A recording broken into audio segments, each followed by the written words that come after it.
ദൈവത്തിന് മഹത്വം. എല്ലാവർക്കും പ്രഭാതവന്ദനം. ആവർത്തന പുസ്തകം 1-ാം അധ്യായത്തിന്റെ 20-ാമത്തെ വാക്യത്തിൽ ഇങ്ങനെ മോശ ജനത്തോട് പറയുന്നു: നമ്മുടെ ദൈവമായ യഹോവ നമുക്ക് തരുന്ന അമോര്യയുടെ മലനാട് വരെ നിങ്ങൾ എത്തിയിരിക്കുന്ന ദേശം, അതായത് പിതാക്കന്മാരോട് കൽപ്പിച്ച് പിതാക്കന്മാർക്ക് വാഗ്ദത്തം ചെയ്ത ദേശം നിന്റെ മുൻപിൽ വെച്ചിരിക്കുന്നു. നീ എന്തു ചെയ്യണം?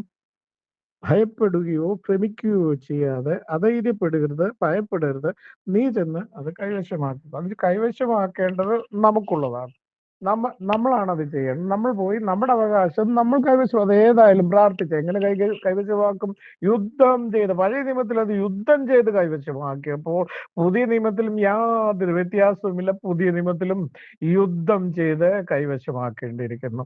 മോശ പറയും, നിങ്ങൾ അധൈര്യപ്പെടരുത്, ഭയപ്പെടരുത്. കാരണം നിങ്ങളുടെ പിതാക്കന്മാർക്ക് ദൈവം കൊടുത്തതാണ്. അബ്രഹാമിനോട് പറഞ്ഞ്, നീ എഴുന്നേറ്റ് കിഴക്കോട്ടും വടക്കോട്ടും പടിഞ്ഞാട്ടും തെക്കോട്ടും നടക്കി കാണുന്നു ഒക്കെ നിനക്കാണ്.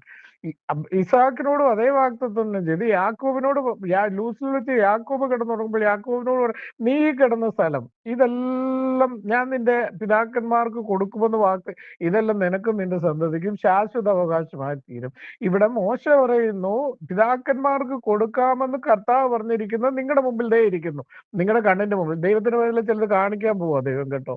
നിന്നെ ഈ ആണ്ടിന്റെ ഇപ്പോൾ ഇതിന്റെ ആദ്യ പകുതി തീരുന്നതിന് മുമ്പ് തന്നെ, എന്ന് പറഞ്ഞാൽ ജൂൺ മാസം അവസാനിക്കുന്നതിന് മുമ്പ് തന്നെ നിന്നെ നിന്റെ പിതാക്കന്മാർ അല്ലെ നിന്നോട് വാഗ്ദത്തം ചെയ്ത ചിലത് നിന്റെ കണ്ണിന്റെ മുമ്പിൽ കാണിക്കാൻ പോവുകയാണ്.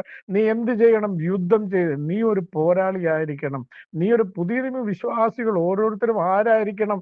അവൻ ശക്തനായ ഒരു പോരാളിയായിരിക്കണം. ഇവിടെ നമുക്ക് തോക്കുകൊണ്ടോ അല്ലെങ്കിൽ നമുക്ക് പാറ്റൻ ടാങ്ക് കൊണ്ടോ അല്ല നമ്മൾ യുദ്ധം ചെയ്യുന്ന. ക്രിസ്തുവിന്റെ സർവായുധവർഗം ധരിച്ചുകൊണ്ട്, ഇരുവായത്തുള്ള വചനമെന്ന വാളെടുത്തുകൊണ്ട്, വിശ്വാസം എന്ന പരിചയം എടുത്തുകൊണ്ട്, രക്ഷ എന്ന ശിരസ്ത്ര സത്യം അരക്കി കെട്ടിക്കൊണ്ട് ഒരു പോരാളിയെ പോലെ നിന്ന് നിനക്ക് തരാമെന്ന് പറഞ്ഞതിനെ നീ എന്ത് ചെയ്യണം?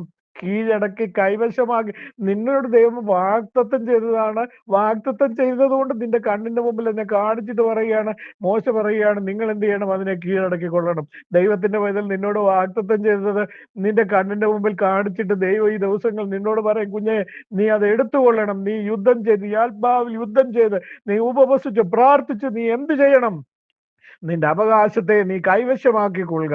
കർത്താവ് എന്ന് പറയുമ്പോൾ ദൈവത്തിന്റെ പൈതലെ ദുഃഖിച്ചും ഭയപ്പെട്ടും ഭാരപ്പെട്ടും അയ്യോ ഞാൻ ഇത്രയും പ്രാർത്ഥിച്ചിട്ടും എനിക്ക് ലഭിച്ചില്ല എന്നത് പരിതപിക്കുവാനല്ല, യുദ്ധം ചെയ്ത് ഒരു ധീര പോരാളിയെ പോലെ യുദ്ധം ചെയ്ത് അത് കീഴടക്കുവാൻ പരിശുദ്ധാത്മാവ് നിന്നോട് കൽപ്പിക്കുന്നു. നീ അത് വേഗത്തിൽ ചെയ്തു കൊള്ളുക. വചനങ്ങളാൽ ദൈവം നമ്മളെ